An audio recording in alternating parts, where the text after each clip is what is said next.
Bismillahirrahmanirrahim. Assalamualaikum warahmatullahi wabarakatuh. Alhamdulillahi wassalatu wassalamu ala rasulillahi Muhammadin sallallahu alaihi wasallam.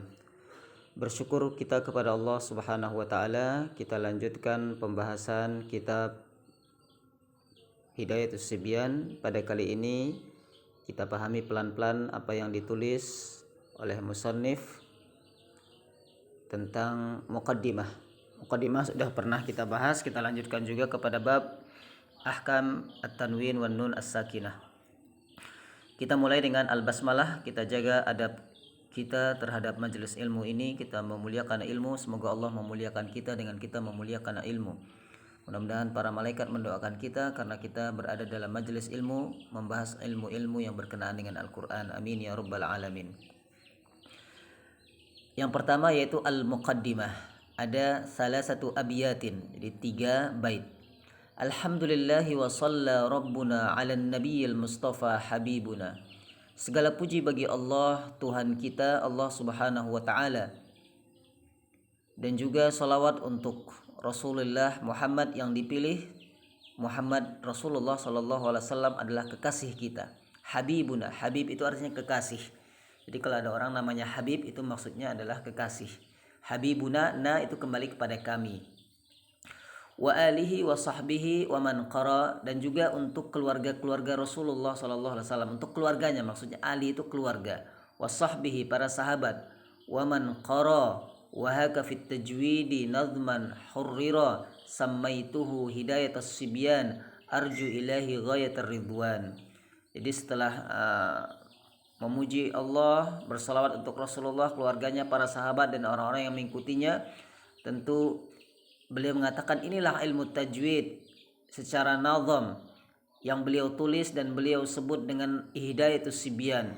Beliau berharap Allah subhanahu wa ta'ala memberikan ridho, ghayatar ridwan, tujuannya yaitu mendapatkan ridho Allah subhanahu wa ta'ala. Maka alhamdulillah sampai saat ini masih bermanfaat ilmu ini, walaupun beliau telah wafat. Beliau mendapatkan keberkahan ilmu yang beliau tulis melalui kitab yang sangat bermanfaat ini dalam kaidah ilmu tajwid. Kita lanjutkan nomor 2, as-sani babu ahkamit tanwini wan nunis sakinah, sittatu abiyatin. Ada 6 bait. Ahkamu tanwinin wa nunin taskun indal hija khamsatun tubayyan. Idhar, idgham ma'al gunnah au bi ghairiha wal qalbu wal ikhfa rawaw. Jadi pada bait yang keempat beliau mengatakan bahwasanya hukum tanwin atau nun sukun ketika bertemu dengan huruf hijaiyah itu ada 5 bagian yang beliau jelaskan.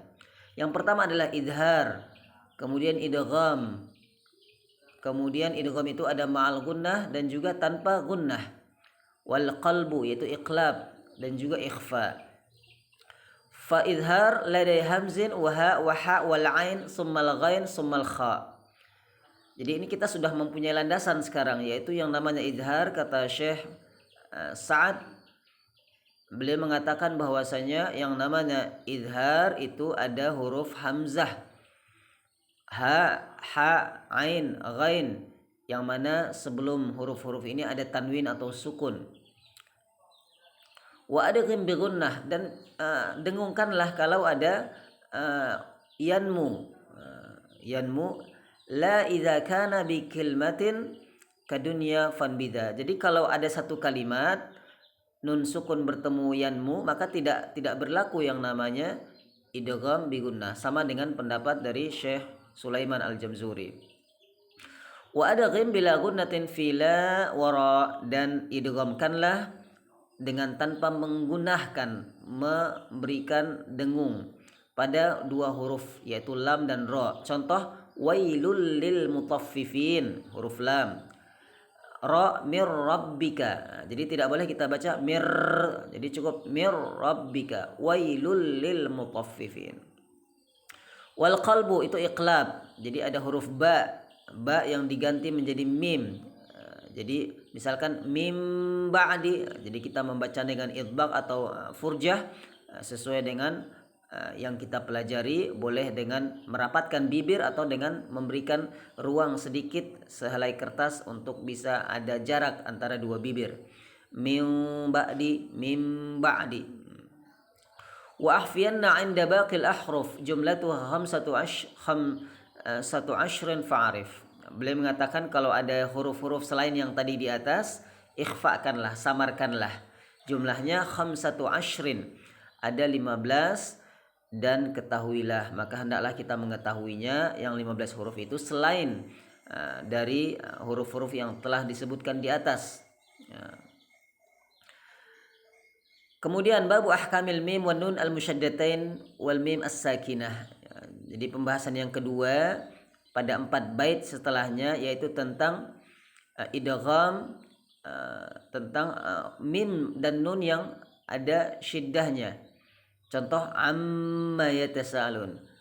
Jadi ada mim yang ada syiddah.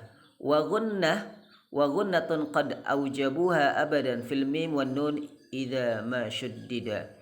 Jadi kalau ada nun dan mim ada tasydidnya, itu kita gunnahkan. Kemudian al-mim as-sakinah wal mimu in taskun ladai al-ba tukhtafa nahu a'tasim billahi talqa syarafa wa adghim ma'al gunnah inda misliha wa adhir lada baqil hurufi kulliha wahris 'ala al-idhari 'inda al-fa wal wawi wahdhar da'iyal ikhfa. Jadi mim kalau dalam keadaan sukun, mim sukun, ketika bertemu dengan ba maka itu disebut dengan ikhfa syafawi. Contoh ya'tasim billah. Kemudian kalau idgham mimi itu kalau ada mim sukun bertemu dengan mim. Sedangkan selain daripada mim dan ba itu disebut dengan idhar. Wa idhir lada baqil huruf. Idhar itu dijelaskan, ya, idhar syafawi. Wahris 'alal idhar 'indal fa wal waw wahdhar da'iyal ikhfa. Jadi huruf fa dengan huruf waw ini tentu harus dibaca dengan begitu jelas karena dekatnya huruf mim dan fa, dekatnya huruf mim dengan waw.